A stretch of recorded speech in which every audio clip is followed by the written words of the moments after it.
ಜೋರಾದ ಚಪ್ಪಾಳೆಗಳು ಮೂಡಿ ಬರಬೇಕು. ಐಐಟಿ ತಂಡಕ್ಕೆ ಶ್ರೀಮತಿ ಪೂಜಿತಾ ಭಾಸ್ಕರ್ ಮತ್ತು ಸಹ ಕಲಾವಿದರಿಗೆ ನಮ್ಮೆಲ್ಲರ ಪರವಾಗಿ ಜೋರಾದ ಚಪ್ಪಾಳೆ. ಈಗ ಮನೆ ತುಂಬಾ ನೀವೆಲ್ಲರೂ ಇದ್ದೀರಾ ಅಂದ್ರೆ ಮನಸ್ಸು ತುಂಬಾ ಒಂದು ಚಪ್ಪಾಳೆ ಬರ್ಬೇಕಲ್ವಾ? ಎಲ್ಲರೂ ಒಂದ್ಸಲ ಜೋರಾದ ಚಪ್ಪಾಳೆ ಕೊಡ್ತೀರಾ? ಮುಂದಿನ ಒಂದು ನೃತ್ಯ ಪ್ರಕಾರ ನಮ್ಮ ಭಾರತದ ಸುಪ್ರಸಿದ್ಧ ನೃತ್ಯ ಪ್ರಕಾರಗಳಲ್ಲಿ ಒಂದಾಗಿರುವಂತಹ ಕಥಕ್. ಈ ಕಥಕ್ ನೃತ್ಯಕ್ಕೆ ಅತ್ಯಂತ ಪ್ರಾಚೀನ ಕಾಲದಿಂದಲೂ ಕೂಡ ಸಾಕಷ್ಟು ಅಭಿಮಾನದ ಬಳಗವನ್ನ ಪಡೆದುಕೊಂಡಿದ್ದಾರೆ.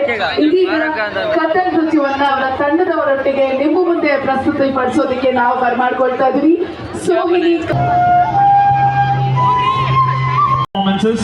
ಅದು ಮುಗಿದ ಮೇಲೆ ನಾವು ಎಲ್ಲ ಕಾಯ್ತಿರುವಂತ ಮ್ಯೂಸಿಕ್ ಕಲೆಕ್ಟಿವ್ಗೆ ರೆಡಿನಾ?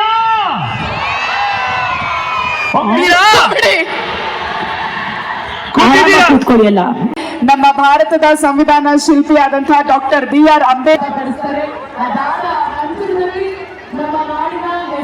ದಿನ ಹೇಗಿತ್ತು ನಿಮ್ಗೆ ಅನ್ನೋದು ನೀವು ಜೋಶಲ್ಲಿ ಹೇಳ್ಬೇಕು. ಹೌ ಇಸ್ ದ ಜೋಶ್? ಸ್ವಲ್ಪ ಜೋರಾಗಿ ಆ ಊ ಏನಾದ್ರು ಹೇಳಿ ಅಲ್ಲ. ಏನ್ ಹೇಳ್ತೀರಾ? ಹೇಗಿದೆ ಜೋಶ್? ಅಂಶ ನೋಡಿ ಎಷ್ಟು ನೀಟಾಗಿ ಎಲ್ರು ಕೂತ್ಕೊಂಡಿದ್ದಾರೆ ಅಂತ. ಕೂತ್ಕೊಳ್ಳಿ.